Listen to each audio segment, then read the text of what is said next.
Welcome.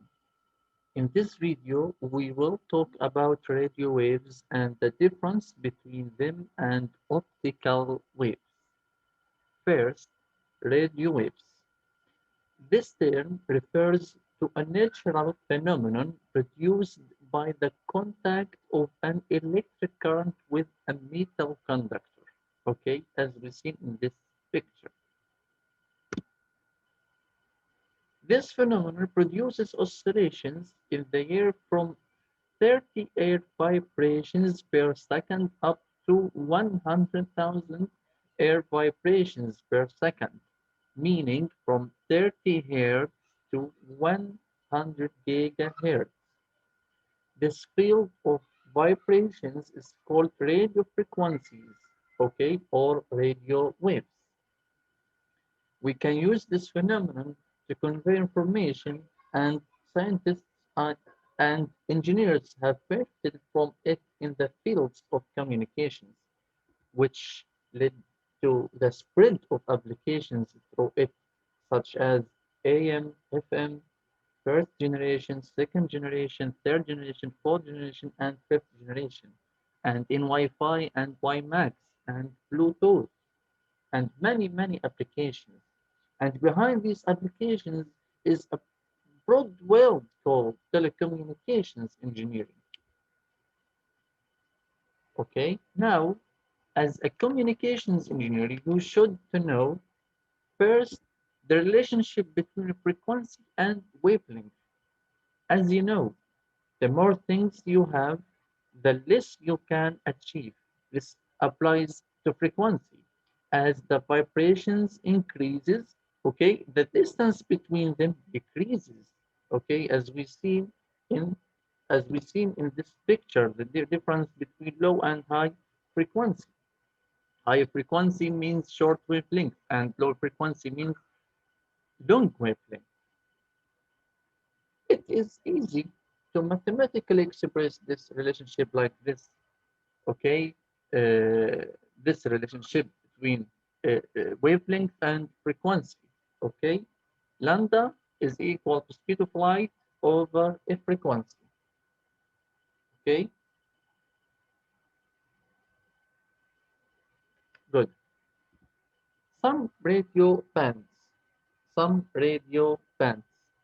VLF, very low frequency. It's range from 3 up to 30 kilohertz and wavelength from 100 to 10 kilometers. They are used in submarines, in communications between submarines. Okay, high frequency, sorry, low frequency, it's range from 30 to 300 kilohertz, and they are used in EM broadcasting. High frequency, this range, and they are used in voice communications. Very high frequency, or VHF, it's range from 30 up to 300 megahertz. Its application in FM broadcasting. Ultra high frequency, or UHF, range from 300 megahertz up to 3 gigahertz. It's referring from 1 meter to 1 decimeter. Applications in Wi-Fi and cell phones. Ultra high, super high frequency, not ultra, okay, SHF, from 3 up to 30 gigahertz. They are used in point-to-point communications or microwave communications. Second, the relationship between rain, okay, and radio frequency. The shorter wavelength, okay, the closer to raindrop the signal distortion, okay.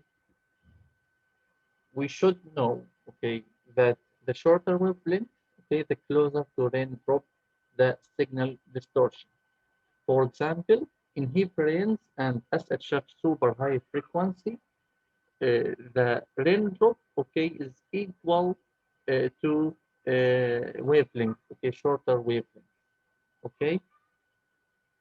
The drop of rain is roughly equal, okay, to the wavelength of this frequency, okay, in SHF super high frequency, in microwave telecommunication. Okay, how is information transmitted over radio frequency or radio waves? It's carried on electric field. It's carried on what? On electric field. How is the signal also? It's complex value, and it's bipolar, meaning that it may move horizontally or vertically. On the other hand, okay, let's see the visible waves or optical waves. These waves are of very, very high frequencies from 400, 430 terahertz up to 750 terahertz. Hence a very short wavelength. It is used in Li-Fi technology. In Li-Fi technology. Okay. How is information transmitted over VLC or visible light communications? Okay. It's carried on optical intensity. As we see, the transmission of information through the light source. Okay. As we see in this picture. How is signal, okay, over VLC or visible light communication? Okay, it's a real value and it's unipolar signal, non-negative, it is one way in transmitting information. Okay, okay.